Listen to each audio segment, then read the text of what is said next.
Bienvenue dans cette nouvelle vidéo où je vais te parler de visibilité, c'est hyper important. C'est à mon sens la chose qui est la plus importante parce qu'on peut avoir la meilleure offre, on peut avoir la meilleure expérience client, on peut être le photographe ou la photographe la plus sympathique, faire des photos de dingue. S'il y a personne qui sait que tu existes, tu pourras jamais rien faire de ta vie de photographe.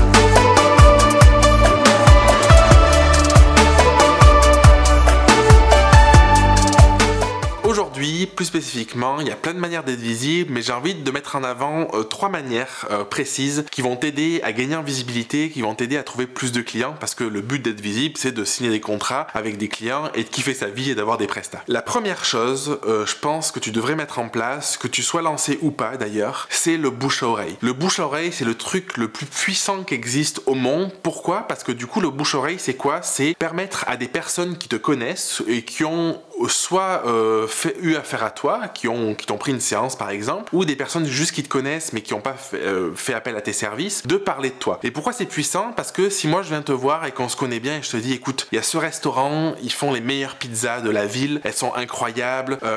la pâte est fine, bon si t'aimes les pizzas avec la pâte épaisse ça marchera pas, mais tu vois si je te dis vraiment, si je te donne le conseil, tu vas me dire ah mais ça a l'air trop bien, j'y vais en fait. Et du coup le bouche-oreille permet de créer une relation de confiance. La relation de confiance c'est ce qui est fondamental, parce que dans une activité, le fait de vendre, le processus de vente, c'est parce que les personnes, les futurs clients, les prospects vont avoir suffisamment confiance en toi, en ton offre, au fait qu'elle réponde aussi à leurs besoins, c'est important, pour se dire ok j'y vais, je franchis le pas. Et le bouche-oreille c'est le truc le plus puissant pour gagner la confiance des personnes que tu connais pas. Comment favoriser le bouche-oreille? Dire à tous tes clients existants de parler un maximum de toi. Tu peux mettre en place des stratégies comme des petits bons que tu leur remets, qui partagent, qui leur donnent des offres, des avantages sur tes offres par exemple, sans parler de partout autour de toi. Moi quand je me suis lancé, il y avait des gens que je croisais dans la rue, comme ça je discutais, je leur disais je suis photographe, il y a des gens que j'allais démarcher, j'étais au restaurant, parfois il y avait des couples et je leur disais ah vous vous mariez pas par hasard, parce que du coup je suis photographe, je fais du mariage. C'est vraiment le bouche-oreille, c'est parler de toi le maximum possible pour que des personnes se disent ah ben j'ai discuté avec un gars, il est super sympa dans une soirée, ah ben il est photographe, à leurs amis qui ont besoin d'un photographe pour une séance famille, séance couple, en fonction de ce que tu fais. Et ça va te permettre vraiment, c'est quelque chose qui te demande juste du temps, un peu d'énergie, un peu de culot parfois si t'es pas hyper à l'aise, mais c'est un truc qui est gratuit et qui a un impact juste énorme et qui t'épuise pas, comme ça peut être le cas, on va le voir pour d'autres solutions qui vont te permettre d'augmenter ta visibilité. La deuxième solution que j'ai envie de te partager aujourd'hui, c'est tout ce qui est partenariat de proximité. Pour moi, ça rejoint un peu le bouche à oreille, mais ça précise un petit peu les choses.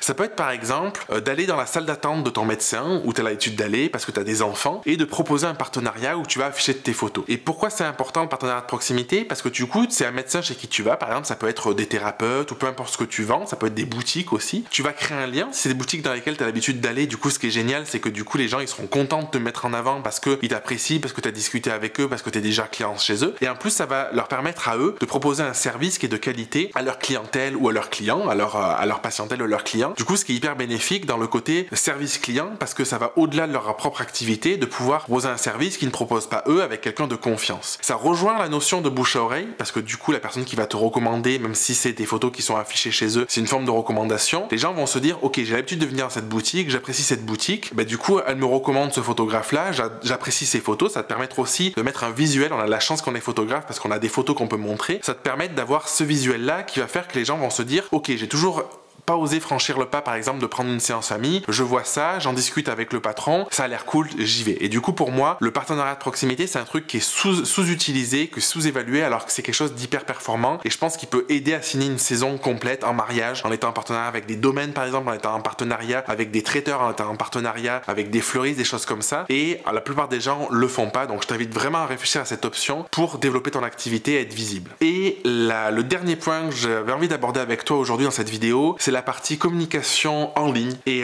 je vais englober deux choses. Je vais englober à la fois le site internet avec le référencement et le SEO et à la fois les réseaux sociaux en nuançant avec les deux. Je pense qu'on est beaucoup aujourd'hui à se dire il faut communiquer sur les réseaux sociaux. Je pense que c'est bénéfique mais que ça peut être une énorme erreur pour la plupart des photographes. Pourquoi? Parce que communiquer sur les réseaux sociaux, je l'ai déjà dit dans des vidéos, c'est un contenu Kleenex. Tu fais un post aujourd'hui sur Instagram, demain il y a tout le monde qui l'a oublié, ça peut tenir un peu plus de temps peut-être avec les réels aujourd'hui, mais en tout cas un truc qui est sûr c'est que si tu publies pas pendant un mois, plus personne sait sait que tu existes. À l'inverse, réfléchir à une stratégie de référencement naturel, que ce soit sur YouTube, sur Pinterest par exemple, ou sur le blog, ce qui est a priori le plus accessible, ça te permet d'avoir un contenu que tu vas créer une fois, tu vas passer du temps à le créer, mais qui va travailler pour toi pendant des mois, voire des années. Moi aujourd'hui, j'ai encore des articles sur mon site, des articles de blog qui me ramènent des clients, parce que des personnes font une recherche, tombent sur mon article, m'écrivent en me disant « Bonjour Jérémy, on aimerait bosser avec toi ». Et aujourd'hui, je refuse des mariages parce que je fais plus de mariage, alors j'ai des personnes qui me contactent pour ça. Donc si tu veux être visible et que t'as pas envie d'aller démarcher des gens dans la rue, que t'as pas envie d'aller créer des partenariats, même si c'est quelque chose que je te recommande qui est hyper efficace, la meilleure solution, à mon sens, encore aujourd'hui, c'est de développer ton référencement naturel et réfléchir à quelle problématique de ta cible, à quel problème tu réponds, comment ton offre y répond, et faire des articles pour que quelqu'un qui ait une envie, un besoin, en la tapant sur un moteur de recherche, quel qu'il soit, puisse tomber sur ton site internet et se dire cette personne-là, j'ai envie de la contacter parce que ce qu'elle propose, ça a l'air top et ça répond à mon besoin. Si tu as envie d'aller plus loin, tu peux regarder dans la description,